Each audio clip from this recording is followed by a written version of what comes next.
Hey guys, Prateek here from Iron Flex और आज मैं लेके आया हूँ एक वर्कआउट रूटीन जो कि आप फुल्ली बिना इक्विपमेंट के घर पे ही परफॉर्म कर सकते हैं अपने बॉडी वेट के थ्रू।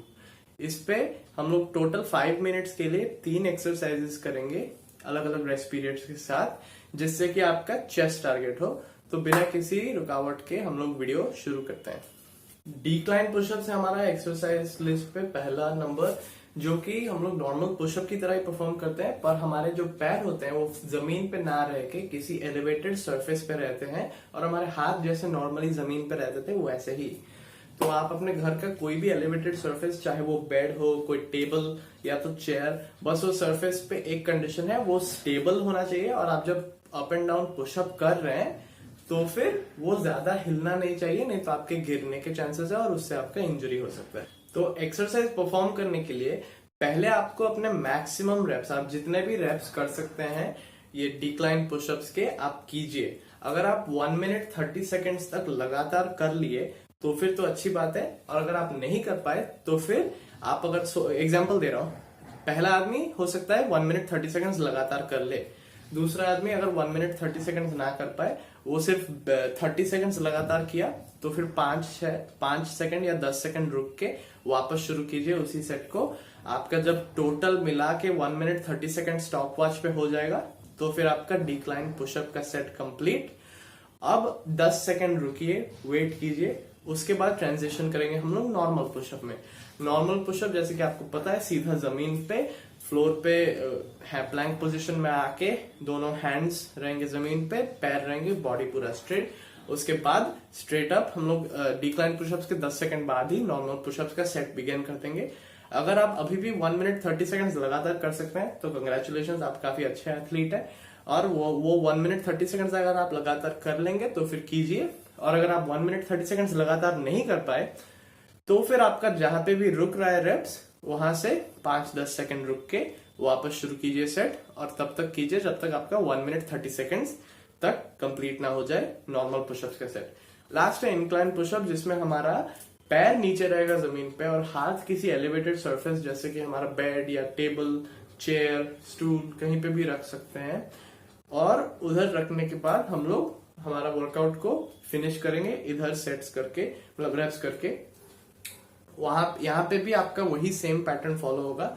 अगर आप 1 मिनट 30 सेकंड्स तक लगातार रेप्स कर सकते हैं तो फिर कीजिए, और अगर आप नहीं कर पा रहे 1 मिनट 30 सेकंड्स तक, आप जहां पे भी रुकेंगे और रेप्स नहीं होंगे वहां से 5-10 सेकंड रेस्ट लेके वापस शुरू कीजिए और रेप्स कीजिए। आप ये करते जाइए टोटल 1 मिनट 30 सेकंड्स कंप्लीट होने तक। तो ये टोटल 1 मिनट 30 सेकंड्स का ईच एक्सरसाइज प्लस हर एक के बीच में 10 सेकंड्स का रेस्ट, तो टोटल 5 मिनट्स नहीं, एक्चुअली 4 मिनट्स 50 सेकंड्स होता है, क्योंकि लास्ट एक्सरसाइज के बाद 10 सेकंड्स का रेस्ट नहीं मिलता है।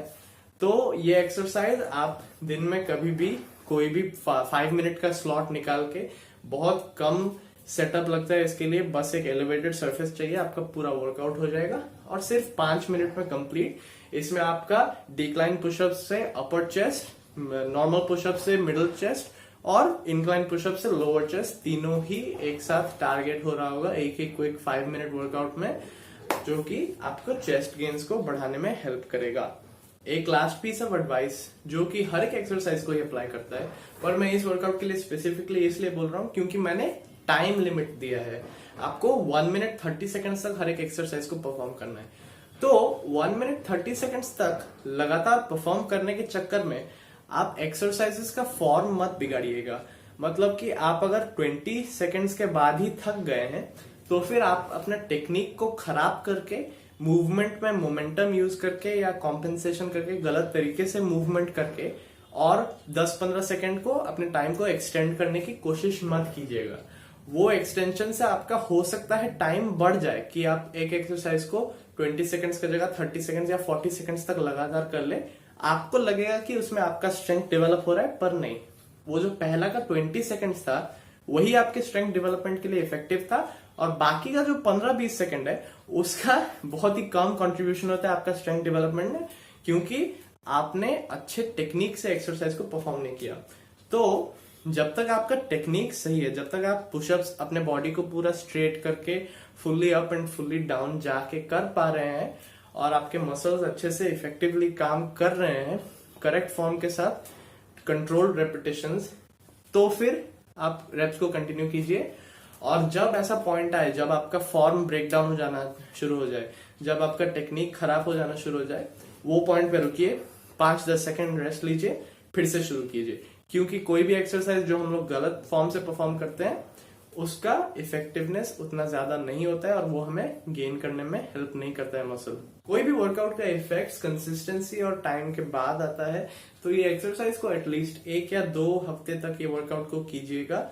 उसके बाद चेक कीजिए, उसके बाद ही एक्सपेक्ट कीजिएगा कि कुछ रिजल्ट्स आएंगे, क्योंकि इस वर्कआउट को 1 या 2 बार परफॉर्म करने के बाद आपके पास कोई ड्रास्टिक रिजल्ट्स नहीं आने वाले। रिजल्ट्स का मतलब सिर्फ ये नहीं होता कि मसल ग्रोथ हो रहा है, अगर आपका स्ट्रेंथ भी डेवलप हो रहा है। अगर आप पहले सिर्फ 30 सेकंड्स तक लगातार पुशअप्स कर पा रहे थे, उसके बाद अब 50 सेकंड्स तक कर पा रहे हैं, तो फिर वो भी आपका गेन हो रहा है, आपका मसल बिल्डिंग और स्ट्रेंथ बिल्डिंग हो रहा है उससे। अगर आपको विजिबल चेंजेस मिरर में ना भी दिखे, तो फिर भी आप अपने स्ट्रेंथ और इंड्योरेंस के गेन से आप अपना वर्कआउट का इफेक्टिवनेस जज कर सकते हैं। तो आज का वीडियो यहीं पे खत्म होता है। आई होप ये वीडियो आपको अच्छा लगा होगा। अगर आपको ऐसे रेगुलरली फिटनेस, हेल्थ और बॉडी वेट एक्सरसाइजेस पे वीडियोस चाहिए ट्वाइस अ वीक, तो मेरे चैनल को सब्सक्राइब कर देना।